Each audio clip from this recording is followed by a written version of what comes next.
కూడా రైట్. రఫీ గారు ఇందాక మస్తాన్ గారు కూడా అన్నారు కొంతమంది రైతులకు పరిహారం అందలేదు అని చెప్పేసి. మీరు ఒక 900 మంది రైతులు ఉన్నారని అంటున్నారు.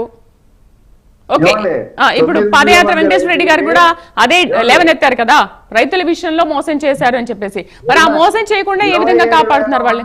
27,000 మంది రైతులు ఎవరు కూడా మాకు ఫ్లాట్లు రాలేదని చెప్పి చెప్పలా. 900 మంది రైతులు మాత్రమే చెప్పారు. జనవరి సంక్రాంతి పండుగలోకి వాళ్ళకి ఇచ్చేస్తామని ముఖ్యమంత్రి చెప్పారు.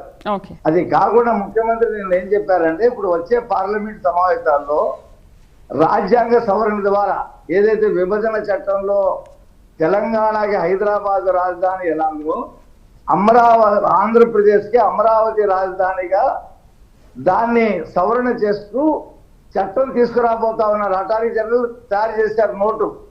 అది లా మినిస్టర్కి వెళ్ళింది, అక్కడ నుంచి హోమ్ మినిస్టర్కి వచ్చింది. పార్లమెంట్ లో ప్రవేశపెడతారు. ఇలా నోటికి పెద్ద తాళం వేసేస్తారు. అందులో ఏమీ జగన్మోహన్ రెడ్డి కాదు కదా, వాళ్ళ తాత వచ్చిన అమరావతి రాజధానిని మార్చడానికి వీలు లేకుండా పక్కడబందీ చర్యలు తీసుకుంటున్నాం. అందులో ఏ సమస్య లేదు.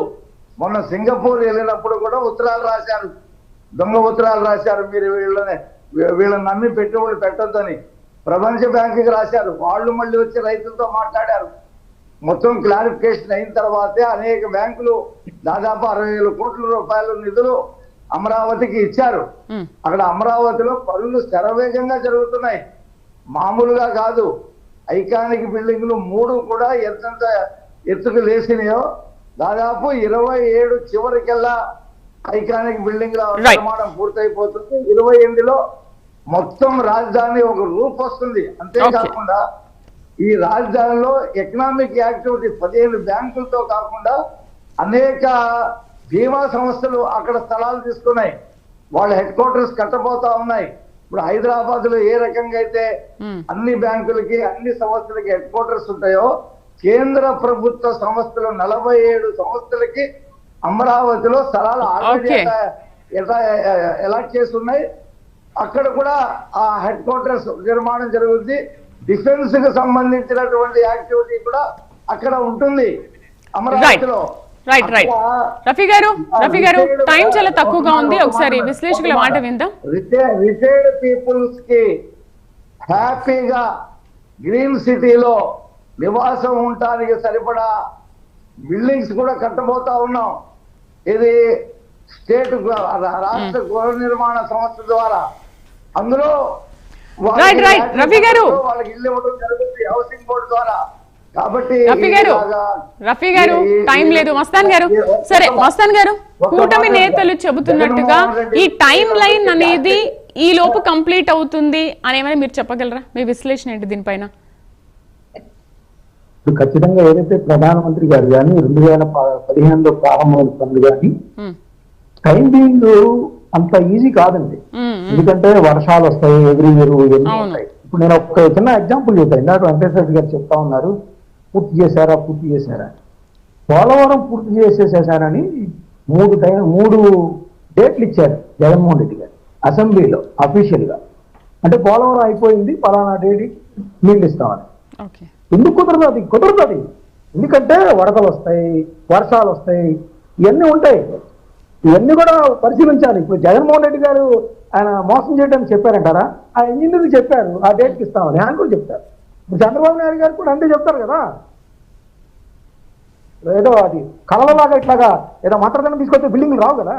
ఖచ్చితంగా జగన్మోహన్ రెడ్డి గారు అయినా చంద్రబాబు నాయుడు గారు దాంట్లో నియమిత కాలం ఉంటుంది. అయితే ఏంటంటే దానిలో వాళ్ళు ఎంత చిత్తశుద్ధిగా ఉన్నారనేది పాయింట్. ఇందాక చెప్తారు రఫీ గారు చెప్పిన దానిలో నేననేది ఏంటంటే రైతులకు ఇవ్వటం కాదండి, మౌలిక సదుపాయాలు డెవలప్ చేసిన తర్వాత. ఎందుకంటే వాళ్ళు పంట కోల్పోయారు, వాళ్ళు ఉపాధి కోల్పోయారు, వాళ్ళు 11వ సంవత్సరం వచ్చేసింది, వాళ్ళ పిల్లలకి అవి అమ్ముకోవాలంటే మంచి రేట్ రావట్లేదు. రియల్ ఎస్టేట్ రంగం అంతా చుట్టుపక్కల మొత్తం ఇబ్బందికరంగా ఉంది. కూలింగ్కి వెళ్తా ఉంటే పడిపోయిన పరిస్థితి ఉంది అక్కడ. ల్యాండ్ ఇవ్వటం కాదు సమస్య, ఆ ల్యాండ్ సరైన విలువకు అమ్ముకోవాలి. వాళ్ళ పిల్లల ఎడ్యుకేషన్ కానీ వాళ్ళ పిల్లల పెళ్లిళ్ళకి కానీ ఇవన్నీ కూడా ఎదుర్కొంటున్నారు రైతులు. ఓ పక్కనేమో పంట పండించడం మానేశారు, వాటిని అమ్ముకుందామంటేనేమో ఎవరు కొనే పరిస్థితి లేదు ప్రస్తుతం, బికాజ్ ఆఫ్ ఇన్ఫ్రాస్ట్రక్చర్ లేదు. సో నేను దాని గురించి అడుగుతున్నా, వాళ్ళకి ఆ ఇన్ఫ్రాస్ట్రక్చర్ కల్పించిన తర్వాతే Okay. ఇప్పుడు ఈ 16,000 లక్ష్మీకాంత్ గారు. ఏదైతే క్యాబినెట్ తీసుకుందో Right, దానికి right. వెళ్ళాలనేది అక్కడ రైతులందరూ అనుకుంటా ఉన్నారు. గుంటూరు చుట్టుపక్కల ఎవరైతే క్యాపిటల్ మొత్తం ఉన్నారో వాళ్ళందరూ ప్రజల అభిప్రాయం కూడా అదే. Right, right, అంతమంది right. రైతులకి ఇచ్చిన తర్వాతనే ఈ ల్యాండ్ పూలింగ్ కి వెళ్ళాలి, ఓకే లేదంటే వాళ్ళకి ఇబ్బందికర పరిస్థితులు వస్తాయి ఓకే అనేది మస్తాన్ ప్రభుత్వం గారు ఆలోచించాలనేది పాయింట్. ఓకే లక్ష్మీకాంత్ గారు, మస్తాన్ గారు లేవనెత్తిన అంశం ఏంటి, అసలు దాన్ని ఏ విధంగా కంప్లీట్ చేస్తారు, అండ్ ఎంత కాలంలో మేము ఏం చేస్తామని ఒక రోడ్ మ్యాప్ ఏమైనా ప్రభుత్వం నుంచి విడుదల చేస్తారా? చాలా బాగుంటది, అంత ఇన్ఫ్రాస్ట్రక్చర్ డెవలప్ చేస్తాం. ఒక్కొక్క మనిషికి లక్ష్మీకాంత్ గారికి టైం ఇద్దాం. ఒక్కొక్క మనిషికి భిన్నాభిప్రాయాలు, ఉంటాయి. భిన్న విభేదాలు. నాకున్న వ్యక్తిత్వం మీకు ఉండదు, మీకున్న వ్యక్తిత్వం అక్కడ మస్తాన్ గారికి ఉండదు. ఇప్పుడు ఇదంతా సమకూర్చి ఇదంతా ల్యాండ్ పుల్లింగ్ అనే ద్వారా భూమి సమీకరణ ఒకటి చేసి ఇవాళ రోజున ఒక విశ్వనగరంగా ఒక రాజధాని నిర్మిద్దామని ఇవాళ రోజున కూట ప్రభుత్వం సంకల్పించుకుంది. దానికి కేంద్రం నుంచి కూడా పుష్కలంగా మాకు కూడా సహాయ సహకారాలు కూడా అందుతున్నాయి. దానిలో భాగంగానే ఇవాళ నిర్మలా సీతారామన్ గారు రావడం, ఈ 18 బ్యాంకులకు సంబంధించి చేయడం, ఇదంతా జరుగుతుంది. కానీ ఇక్కడ మస్తాన్ రావు గారు ఒక మాట అడిగారు, మౌలిక సదుపాయాలు ఏర్పాటు చేయాలి, భూములు ఎవరి దగ్గర నుంచి అయితే తీసుకుంటున్నారో రైతులు వాళ్ళకి న్యాయం చేయాలన్నారు. డెఫినెట్లీగా అండి మీరు అన్నమాట నేను 100కి 100 రూపాయలు కూడా నేను ఒప్పుకుంటాను.